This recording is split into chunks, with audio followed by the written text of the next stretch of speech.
Europe থেকে আসা একটি খবর বাংলাদেশের টেক্সটাইল ইন্ডাস্ট্রিতে তোলপাড় সৃষ্টি করে দিয়েছে। হ্যাঁ বন্ধুরা, কারণ ভারত আর ইউরোপীয় ইউনিয়নের মধ্যে স্বাক্ষরিত হওয়া ফ্রি ট্রেড এগ্রিমেন্ট বা যেটাকে বাংলাতে বলা হয় মুক্ত বাণিজ্য চুক্তি, হ্যাঁ, যে মার্কেটে বছরের পর বছর ধরে বাংলাদেশ কবজা জমিয়ে আসছিল, এখন সেই মার্কেটে ভারত শুধু এন্ট্রি নেয়নি, বরং সরাসরি টেক ওভার করে নিয়েছে।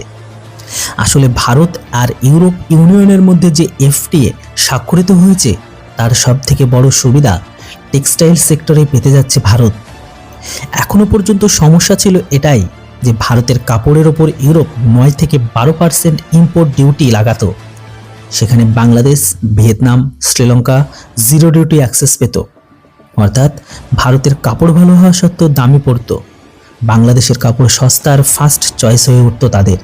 এখন এফটিএ পুরো লোকসান দূর করে দিল। বাংলাদেশের অর্থনীতির সব থেকে বড় স্তম্ভ ছিল রেডিমেড গার্মেন্টস অর্থাৎ আরএমজি। কিছু চমকপ্রদ তথ্য শুনুন, আপনাদের যেটা শুনে অবাক হয়ে পড়বেন। কেননা বাংলাদেশ একাই ইউই মানে প্রায় $30 বিলিয়ন কাপড় রপ্তানি করত। তার মোট রপ্তানি 80%-এর বেশি শুধু গার্মেন্টস থেকেই আসে। লক্ষ লক্ষ বাংলাদেশি মানুষের রুটি রুজি সেই সেক্টরের উপরে ডিপেন্ড ছিল। এখন সেখানে সব থেকে বড় ধাক্কা হলো এটাই, 1 ফেব্রুয়ারি থেকে বাংলাদেশে অনেক স্পিনিং মিল বন্ধ হয়ে যাচ্ছে। এখান থেকে সুতা তৈরি হয় তুলা, উল, এমনকি সিনথেটিক ফাইবার থেকে। এখন বাংলাদেশকে সুতাও ভারত কিনতে হচ্ছে, এমনকি মার্কেটও ভারত ছিনিয়ে নিতে চলেছে। এই কারণে বাংলাদেশের মিডিয়া আর ইন্ডাস্ট্রিতে প্রকাশ্যে ভয় দেখা যাচ্ছে।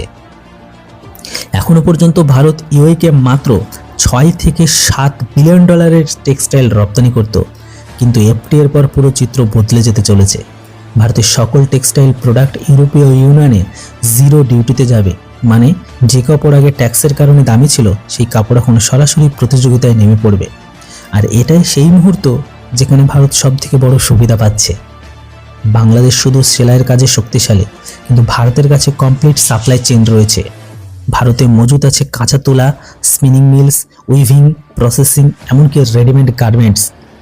এছাড়া ভারত দ্রুত গতিতে এগিয়ে গেছে টেকনিক্যাল টেক্সটাইল, এমনকি হাই ভ্যালু ফ্যাশন অ্যাপারেলেও, যেখানে বাংলাদেশের দখল বেশ দুর্বল। ইউরোপীয় ইউনিয়নের টেক্সটাইল মার্কেটটি 27টি দেশের ব্লক, যা বার্ষিক $250 বিলিয়ন বেশি আমদানি করে। যদি ভারত মাত্র 10 থেকে 12% মার্কেটও ধরে নিতে পারে, তবে সেই সংখ্যা পৌঁছাবে 30 থেকে $40 বিলিয়ন, অর্থাৎ বর্তমানের রপ্তানির চেয়েও 5 গুণ। আর এই কারণে সরকার, ইন্ডাস্ট্রি, এমনকি বিদেশি ব্র্যান্ড সব ভারতের দিকে শিফট হচ্ছে। টেক্সটাইল সেক্টর আগে থেকেই কৃষির পর ভারতের সব থেকে বড় কর্মসংস্থান প্রদানকারী খাত। এখন প্রায় 4 থেকে 4.5 কোটি মানুষ এর সাথে যুক্ত। এফটিএর পর অনুমান করা হচ্ছে যে 60 থেকে 70 লক্ষ নতুন কর্মসংস্থান তৈরি হবে। এটি শুধু একটি সংখ্যা নয়, এটি ভারতের মধ্যবিত্ত এবং গ্রামীণ অর্থনীতির জন্য গেম চেঞ্জার। ভারত এখন আর শুধু সস্তা কাপড়ের মধ্যে সীমাবদ্ধ থাকতে চায় না, তার নতুন ফোকাস হলো high quality value added product. কারণ এই জিনিসগুলো ইউরোপীয় ক্রেতার সব থেকে বেশি পছন্দ করেন এবং ভারতের কাছে টেকনোলজি, স্কিল, এমনকি ম্যানুফ্যাকচারিং সক্ষমতা রয়েছে। যাই হোক, ভারত আর ইউরোপের এই এফটিএ শুধুমাত্র একটি চুক্তি নয়, এটা একটি পাওয়ার শিফট। যে সুযোগের জন্য ভারত বছরের পর বছর অপেক্ষা করেছিল, তা এখন পেয়ে গেছে।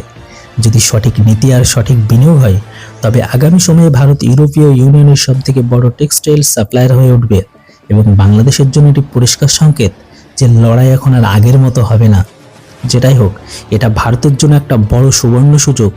ভারত আর ইউরোপের ফ্রি ট্রেড এগ্রিমেন্ট, যেটা বাংলাদেশের জন্য বড় বিপদের থেকে কোনো অংশে কম নয়। কেননা ভারতের হাতে মার্কেট চলে আসলে কাঙ্গুরুরা না খেতে পেয়ে মরবে। বাকিটা এর উপর আপনাদের কি মতামত, সেটা অবশ্যই কমেন্ট বক্সে লিখে জানান। ভিডিও আর ইনফরমেশন ভালো লাগলে চ্যানেলটিকে সাবস্ক্রাইব করতে কেউ ভুলবেন না। Thanks for watching. জয় হিন্দ, বন্দে মাতরম।